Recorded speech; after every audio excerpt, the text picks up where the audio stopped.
professora de História, e a gente vai ver agora no explicador virtual sobre o governo do presidente Itamar Franco. Bom, o Itamar Franco chega ao poder não porque ele foi votado diretamente pela população, né? Ele era o vice do Collor, que no processo do impeachment, quando sai o Collor, ele chega ao poder. Então ele se inicia, como várias outras vezes na história do Brasil, de uma forma inesperada. O vice-presidente é alçado ao posto máximo da nação para completar o mandato titular, né? A questão do Fernando Collor de Mello. De 92 a 94, então cabe ao vice, o Itamar Franco, lidar com os graves problemas nacionais que estava, tentando resolver ainda como vice junto com Collor.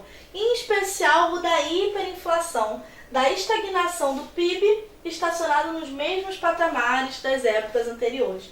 Então ele entra ainda com uma situação econômica muito ruim, tendo como principal problema a questão da inflação.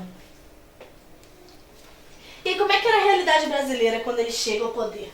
O Brasil está vivendo um momento mais difícil da sua história, da forma econômica, né? Porque você tem uma recessão prolongada, falta de crescimento por muito tempo, uma inflação aguda, os preços não param de subir, o que vai causando outros problemas, como, por exemplo, o desemprego.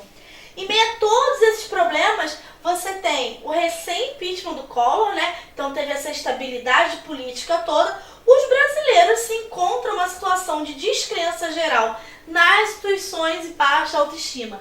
Então, assim, a confiança no governo estava muito baixa por causa dos recentes acontecimentos. Na área política, teve um plebiscito. O plebiscito é uma consulta popular, né, onde o povo vai para decidir sobre alguma coisa. Porque votação é mais para decidir qual é o presidente, quais são os candidatos. O plebiscito não. O plebiscito é uma consulta, né, quando você quer saber sobre alguma coisa, alguma parte da política, algum rumo que o país vai tomar. E aqui foi, nesse governo, um plebiscito para decidir qual o regime político o Brasil deveria adotar, se seria uma monarquia ou continuaria sendo república, e qual a forma de governo, se seria parlamentarismo ou presidencialismo. Essa consulta popular ocorreu em abril de 93 e o resultado das urnas confirmou a preferência da população pela permanência da república presidencialista. Parece muito estranho pensar que em 93 se decidia se continuava a república ou se voltava a monarquia, né? Se queria ter presidente ou se queria ter um rei. Enfim, mas houve esse plebiscito, houve essa necessidade da população ir expressar sua opinião. Aqui, ó, a gente tem a cédula de votação. Então, de um lado, você escolhia a forma de governo. Então, se você queria a monarquia, você votava xizinho. Em épocas de urna eletrônica, às vezes fica estranho como é que era essa votação, né? Porque a urna eletrônica você vai lá, digita e acabou. Não, a votação era isso, um pedacinho de papel, onde você ia e você fazia o quê? Um xizinho. Então, a forma de governo, você quer a república, você vem e marca. Você quer, por acaso, no sistema de governo, o presidencialismo, você vem e marca que você quer o presidencialismo. Isso é engraçado, sabe por quê? Porque quando é a cédula, acabava tendo que, por exemplo, nas eleições do Rio de Janeiro, uma vez ganhou aqui o candidato Macaco Tião, que era um macaco era importante do zoológico do Rio de Janeiro. Então, assim, tinha esse espaço para algumas manifestações do povo que a urna eletrônica não permite, né? A urna eletrônica você só tem o candidato e confirma. Então, aqui é até bom para ver como eram as votações antes da urna eletrônica. Isso daqui foi a cédula de votação do plebiscito. Na área política, você teve também a CPI da União. A CPI é a comissão para você investigar de forma permanente algum assunto.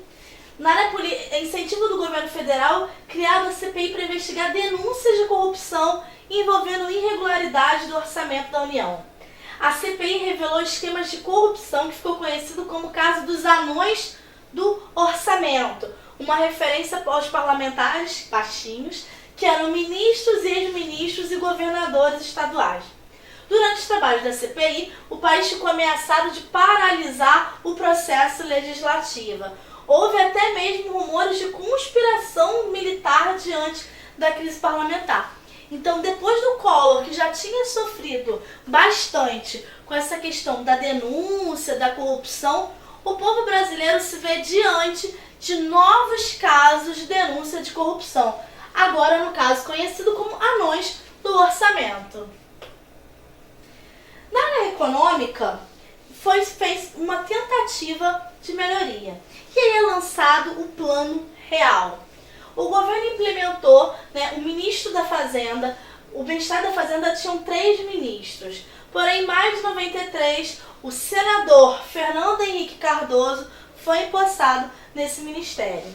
E é implementado sob a coordenação do Fernando Henrique Cardoso, o Plano Real tinha como objetivo conter esse avanço da inflação, que era o grande problema do Brasil, e estabilizar a economia brasileira.